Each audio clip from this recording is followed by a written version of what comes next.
वक्फ act का मामला court में भी पेंडिंग है और वक्फ एक्ट का मामला संसद में भी पेंडिंग है। दोनों जगह यह मामला चल रहा है। इसके बावजूद कुछ संगठन सड़क पे उतरने की धमकी दे रहे हैं। इसका मतलब न उनको कोर्ट के ऊपर भरोसा है, न उनको संसद के ऊपर भरोसा है। तो सवाल यह, भरोसा उनको है किस पे?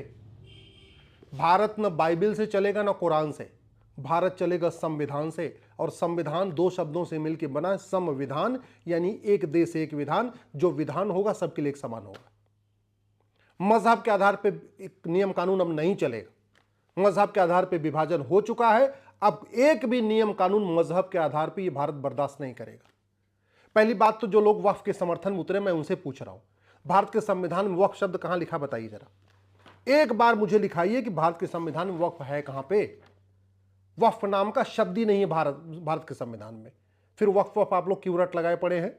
दूसरा, मजहब के आधार पे कोई बोर्ड और ट्रिब्यूनल नहीं हो सकता। इस संविधान साफ साफ इसको मना करता है। फिर वक्फ बोर्ड कैसे हो सकता है? वक्फ ट्रिब्यूनल कैसे हो सकता है? जमीन के विवाद के लिए बाकायदा जो नॉर्मल कोर्ट है, जो रेवेन्यू कोर्ट है, जमीन का विवाद वहीं चलेगा। चाहे अयोध्या का मुकदमा हो, चाहे काशी का मुकदमा हो, चाहे मथुरा का हो, चाहे भद्रकाली का हो, चाहे भोजशाला का हो, चाहे वो हिंदू का मुकदमा हो, चाहे जैन का, चाहे बौद्ध का, चाहे सिख का, चाहे वो पारसी का, चाहे ईसाई का। जब सबके लिए कॉमन कोर्ट है तो मुस्लिम जहां वक्फ प्रॉपर्टी डिक्लेयर कर दें उसके लिए अलग से बोर्ड, अलग से ट्रिब्यूनल क्यों चाहिए? एक चीज ये भी बताइए, क्या दूसरों की जगह पे कब्जा करके वक्फ किया जा सकता है क्या? वक्फ का मतलब दान होता है, वक्फ का मतलब चैरिटी होती है। और दान अपना सामान किया जाता है, अपना पैसा दान किया जाता है, दूसरों का नहीं। दूसरों की जमीन कब्जा करके उसको वक्फ नहीं कर सकते। मुगलों को, चाहे वो बाबर हो, चाहे हुमायूं हो, चाहे तुगलक है, औरंगजेब है, खिलजी, गोरी, गजनी, जो भी आए यहां पे, उनको वक्फ का अधिकारी नहीं, क्योंकि उनकी यहां की जो जमीन थी उनकी पैतृक संपत्ति नहीं थी। वो यहां की जमीन उन्होंने कमाया नहीं था कोई मेहनत और ईमानदारी के साथ। तो जब जो विदेशी आक्रांता आए उनको वक्फ का अधिकार नहीं, तो उनके निजामों को भी वक्फ का अधिकार नहीं, उनके नवाबों को भी वक्फ का अधिकार नहीं, उनके जागीरदारों को भी वक्फ का अधिकार नहीं, उनके नंबरदारों को भी वक्फ का अधिकार नहीं। वो कैसे वक्फ कर सकते? वक्फ तो अपनी संपत्ति की जाती है, वो भी जो जायज संपत्ति हो, नेक तरीके से कमाई गई हो, ईमानदारी मेहनत से कमाई गई हो, फिर वो कैसे कर सकते हैं? मेरा मानना है भारत में अब मजहब के आधार पर अगर कुछ भी चलने की छूट दी गई तो भारत का एक और विभाजन होगा, फिर मजहब के आधार पर। अमीर लोग जो वक्फ कर रहे हैं वो कह रहे हैं हम कागज नहीं दिखाएंगे। क्यों नहीं दिखाएंगे कागज भैया? चलो एक बार मान भी लेते हैं कि ठीक है, आजाद जब हम देश आजाद नहीं था तो लोगों के कागज गायब हो गए होंगे। 1950 से पहले जिन्होंने वक्फ किया होगा उनके कागज नहीं होंगे। लेकिन 1950 से पहले तो मात्र 50,000 एकड़ जमीन थी। जो मेन जमीन बढ़ी है वो पिछले 75 साल में बढ़ी है। जब नेहरू जी ने 1954 में कानून बना दिया वक्फ का, वहां से जमीन बढ़ना शुरू हुई। जब इंदिरा गांधी ने वक्फ कानून का और बदलाव किया, फिर जमीन और बढ़ना शुरू हुई। सबसे मेन जमीन बढ़ना शुरू हुई जब 1995 में नरसिम्हा राव ने वक्फ कानून को बदला है, जिनको भारत रत्न भी दिया गया है। फिर नरसिम्हा राव के कानून के बाद वक्फ की जमीनों में तेजी से इजाफा हुआ है। और उससे भी ज्यादा इजाफा हुआ जब 2013 में मनमोहन सिंह जी ने इसको वक्फ कानून को बदला।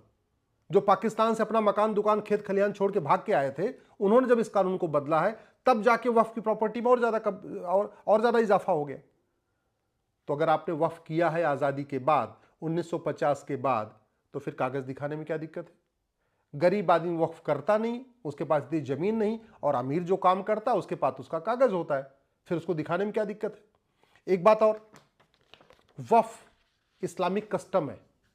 जिसको हिंदू दान कहते हैं, क्रिश्चियन उसको इंग्लिश में चैरिटी कहते हैं, उसी को मुस्लिम वक्फ कहते हैं। तो वक्फ वो चीज होती है जो इस्लामिक तरीके से हो।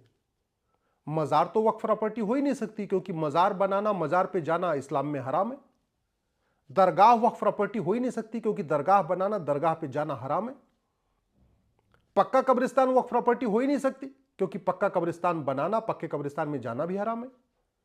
और इसका सीधा सीधा एविडेंस है, अरब में देख लीजिए, खाड़ी देशों में जहां से इस्लाम शुरू हुआ, वहां एक भी मजार नहीं है, एक भी दरगाह नहीं, एक भी पक्का कब्रिस्तान नहीं है। ला इलाहा इल्लल्लाह का मतलब ही होता है अल्लाह के अलावा और किसी की इबादत नहीं हो सकती। यानी मजार में इबादत नहीं हो सकती। मजार में जाके मत्था टेकना हराम है, दरगाह में जाके मत्था टेकना हराम है। अल्लाह के अलावा और किसी को याद करना और किसी को सामने सजदा करना ये हराम है। तो फिर मजार, दरगाह, पक्का कब्रिस्तान वक्फ प्रॉपर्टी कैसे हो सकती है? मेरा मानना है कि सरकार को संशोधन नहीं करना चाहिए, संशोधन करने की बजाय सरकार को इस कानून को खत्म करना चाहिए और एक समान दान संहिता लागू करना चाहिए, समान धर्मस्थल संहिता लागू करना चाहिए, समान संपत्ति संहिता लागू करना चाहिए। इसलिए हमने जो पीआईएल फाइल किया, हमने उसमें कानून में बदलाव की मांग नहीं किया, हमने इस पूरे कानून को खत्म करने की मांग किया है। सरकार संशोधन ले आई है, मैं उसका स्वागत कर रहा हूं, लेकिन सवाल फिर वही है, एक मजहब के लिए अलग से कानून क्यों? भारत संविधान से चलेगा या बाइबल कुरान से चलेगा? और इस पूरे नतीजा ये हो चुका है कि अमीर लोगों को ये वक्फ बोर्ड नोटिस भेज के एक्सटॉर्शन करता है और गरीबों को नोटिस भेज भेज के कन्वर्जन कर रहा है। 10 लाख एकड़ जमीन पे कब्जा कर लिया। 1950 तक मात्र 50,000 एकड़ जमीन थी। 1950 के बाद इतने कौन से बड़े दानदाता आ गए कि सीधे सीधे 9.5 लाख एकड़ जमीन दान कर दिया। मालदीव का क्षेत्रफल 75,000 एकड़ है। भारत में जितना वक्फ बोर्ड ने जमीन की कब्जा कर रखा है उस पर 13 मालदीव बन जाएगा, फिर भी 25,000 एकड़ जमीन बची रहेगी। सिंगापुर का क्षेत्रफल 1,80,000 एकड़ है, यानी भारत में वक्फ बोर्ड ने जितनी जमीन कब्जा किया उस पर 5 सिंगापुर बन जाएंगे, फिर भी 1 लाख एकड़ जमीन बचेगी। बहरीन का क्षेत्रफल 1,90,000 एकड़ है, यानी भारत में वक्फ बोर्ड की जमीन पे 5 बहरीन बन जाएंगे, 50,000 एकड़ जमीन बचेगी। हांगकांग 2.5 लाख एकड़ जमीन है, यानी 4 हांगकांग बन जाएगा वक्फ बोर्ड की जमीन पे। डेनमार्क 3,35,000 एकड़ है, यानी 3 डेनमार्क बन जाएगा वक्फ बोर्ड की जमीन पे। फिनलैंड 2,90,000 एकड़ है, यानी वक्फ बोर्ड की जमीन पे 2 फिनलैंड बन जाएगा, 2 मालदीव बन जाएगा। मॉरिशस 5 लाख एकड़ है, यानी 2 मॉरिशस बन जाएगा वक्फ बोर्ड ने जितनी जमीन कब्जा कर रखा है। लग्जमबर्ग 6 लाख एकड़, साइप्रस 8 लाख एकड़, जॉर्जिया 9 लाख एकड़। दुनिया के 50 देशों का क्षेत्रफल 10 लाख एकड़ से कम है जितनी जमीन भारत वक्फ बोर्ड कब्जा करके बैठा हुआ है। इसलिए मैं सरकार से निवेदन कर रहा हूं, ये वक्फ बोर्ड में बदलाव से काम नहीं चलेगा। वक्फ बोर्ड खत्म होना चाहिए, वक्फ ट्रिब्यूनल खत्म होना चाहिए, वक्फ कानून खत्म होना चाहिए, मजहब के आधार पर बने सारे नियम कानून खत्म होने चाहिए और कांग्रेस के द्वारा बनाए गए सारे नियम कानूनों को खत्म करेंगे, तब भारत बचेगा। अंग्रेजों के द्वारा बनाए गए सारे नियम कानूनों को खत्म करेंगे, तब भारत बचेगा। देश में एक देश एक विधान होना चाहिए, जो कानून हो वो सबके लिए हो। मजहब के आधार पर वक्फ बोर्ड, वक्फ ट्रिब्यूनल एकदम खत्म होना चाहिए।